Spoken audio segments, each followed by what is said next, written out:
I'm Logan Crawford, and right now on GBN, we're exploring the quiet power of poetry with an amazing book. It is called Unnoticed Moments by Susan Patterson.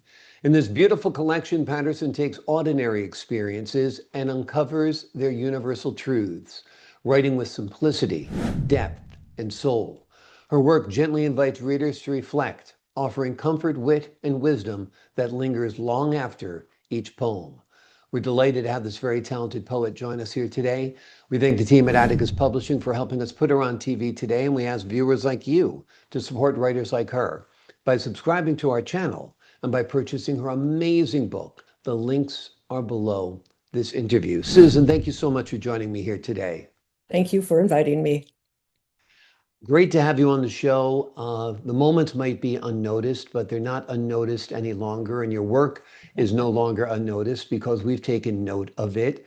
Thank Talk to you. us a little bit about how you define the unnoticed moments in your everyday life. Well, what an interesting question. Thank you for that. Mhm. How I define the unnoticed moments of my life? Is that your question? Mhm. Okay. They come into my heart. They come into my head. They remind me of things that happened long ago in the past or what might happen in the future, but they come through this part of me and they just don't leave and they stay. And so 10 years or so ago, I started writing down those unnoticed moments, and I've had a great time doing it. So I'm really pleased. Wonderful, wonderful. Well, I think your readers will have a great time reading what you Yeah, created.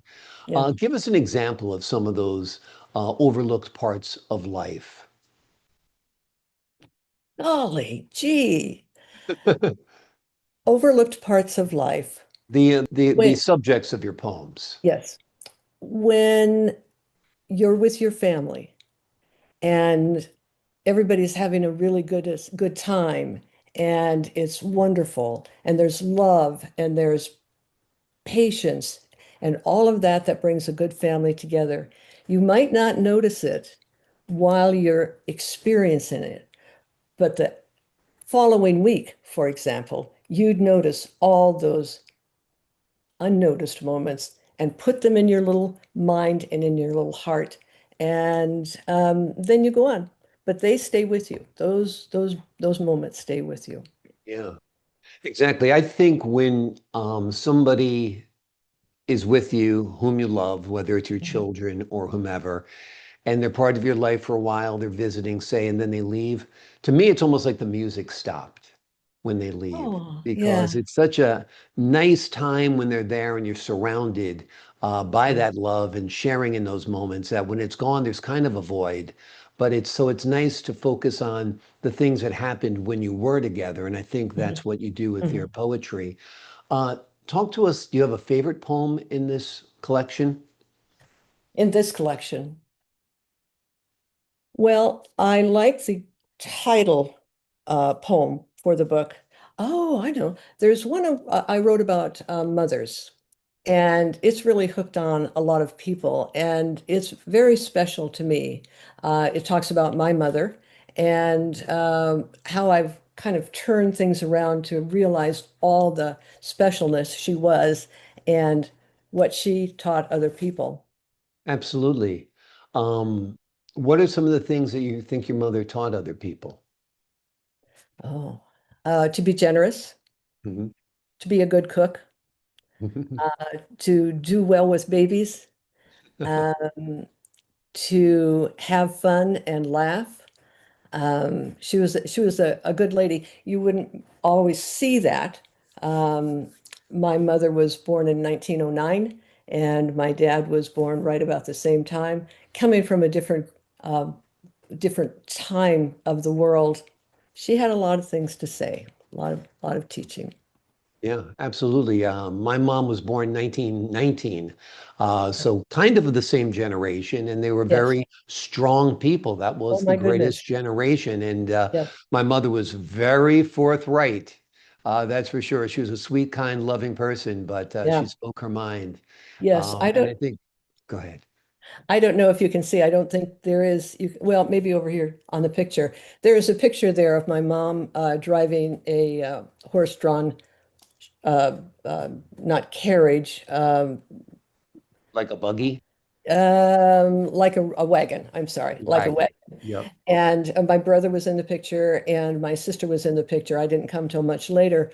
She, however, drove those horses and the cattles and so on, and cooked for loggers. And she was a hard working woman. That's wonderful. That's wonderful. There's so many different sides of our mom that sometimes we don't even discover until after they're gone. That's it. Yeah, Yeah, yeah, without a doubt. yeah. Many describe your work as a soft education. What does that mean to you? Boy, isn't that nice? Yeah.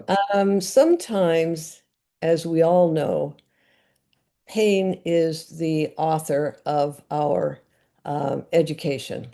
We have to have something hard hit us, and then we go, "Oh, maybe I shouldn't have done that." Yeah.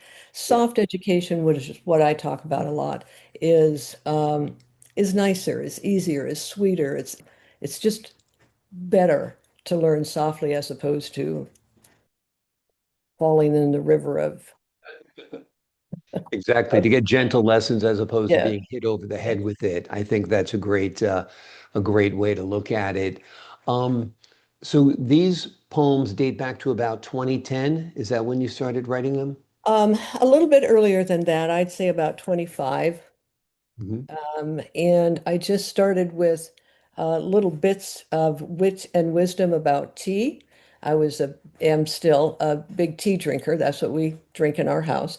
And I just kept getting little notes of this and that, cute little funny things. And I wrote two poetry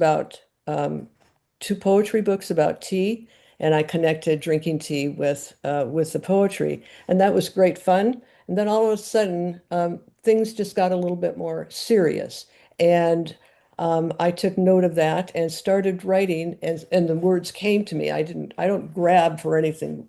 What I write just comes to me. Anyway, then started writing Unnoticed Moments. And when that was finished, it was a really big hit. For about 9 years, I was on a podcast out of England. And so that helped me get everything out in the world. And we were fortunate enough to, I think, be on almost every continent in the world through this podcast. And it was great fun. But that ended because our producer died. And so we had to do something different. I wrote until COVID hit, and then I just, had to wait. Everybody had to kind of rest then.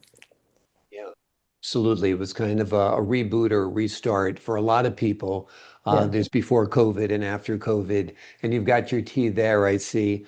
I do. It's interesting that you were on an English podcast and you love tea. I was going to say, Europe is so much of a better tea culture than here in the Yes, United States, right? yes, yes, it is. Yes, it Yeah. absolutely is. So they must appreciate that more. Are you working on anything new? Are you still writing some poems?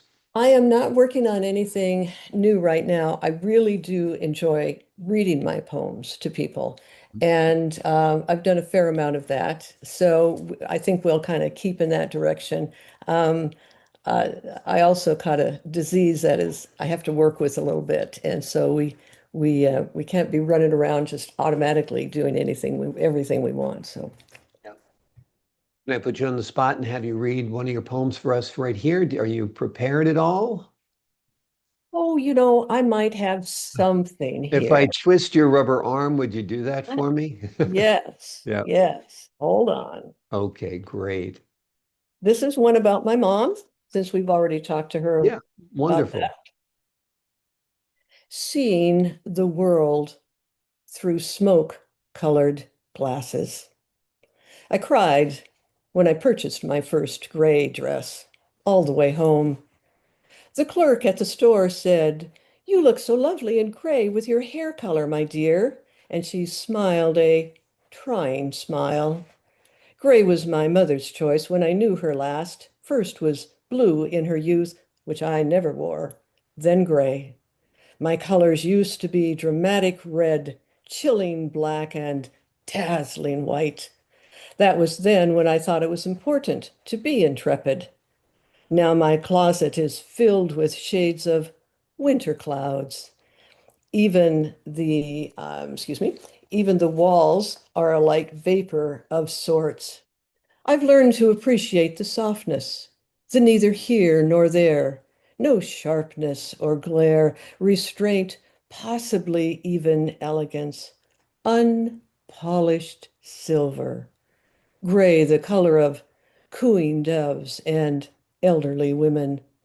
Is it conceivable, even probable, that I now understand my mother just a shade more?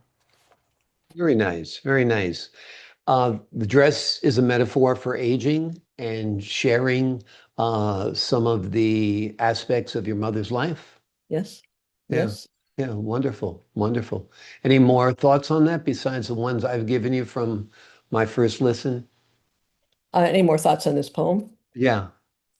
It seems to hit ladies quite differently than men in the Mhm. audiences.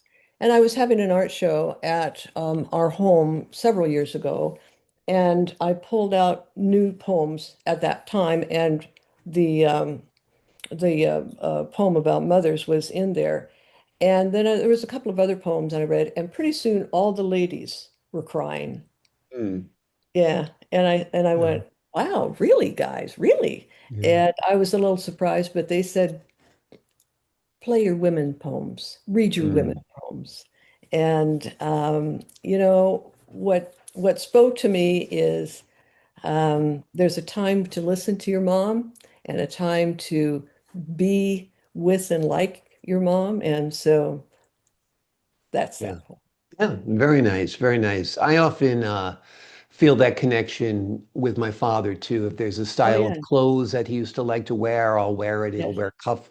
He was a big cuffling guy. I always like to wear cufflinks. It's kind of yes. like a hat tip to our parents, I think, that we I remember the traditions of their generation. oh oh, I mean, well, there's a little book, Tom and Irma, that I wrote about my parents and growing up in the 1950s. But it is important to remember the parents, and it's how can I say it? Just more than special to be to have the courage and ability and whatever else to write about your parents, because what you write might be a whole lot different than what you felt years ago. Absolutely. Absolutely. Like I said, we start to know our parents better sometimes after they've gone Yes. because, I lost my dad when I was 36, my mom when I was 40. I was still growing up myself, I feel, at that point. You know what I mean? Yeah, my dad was a logger. Yeah. And, a lot of people in Oregon work in the woods, and he did. And he died in a logging accident when I was Mm. 14. And my Wow. mother, yeah, yeah. And my mom died when I was about 35. Yeah.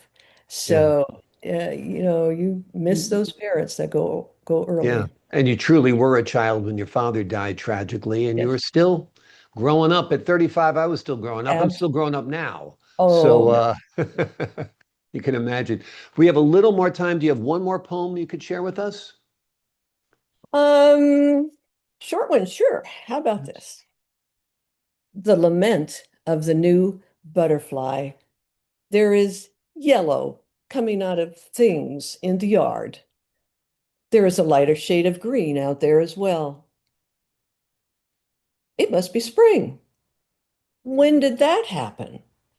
I was quite liking my brown and gray cocoon, so safe and quiet. Now with my wings, I will have to unfold them. I liked being wrapped up in myself. I liked not seeing anything else but the inside of me. And now with my wings unfolded, but oh my Lord, aren't they gorgeous? With them ready to go, I'm expected to flit and fly, visiting other creatures that I can only tolerate for a moment or two. Oh, spring, what hast thou done to me? Wonderful. That's really, really terrific. From Thank the you. point of view from a butterfly, of course. And I think it's also a symbolic of us in our own cocoons looking to get out and explore the world and see what's new, both Hmm. that we like and that what we don't like. Yes. That's my Yes. instant analysis. Hopefully my critical thinking skills are okay on that one. Perfect. Perfect. Perfect. Okay, so I get an A plus. You get Awesome. an A And you plus. get an A plus plus plus for this wonderful book. It is I called appreciate that. Unnoticed Moments, a collection that reminds us all to find beauty, meaning, and hope in the smallest details of life. Thank you so much for Good joining us job. here today. Thank Thank you. you. Thank you. And to the folks at home, I'm Logan Crawford for the Global Book Network. So long for now.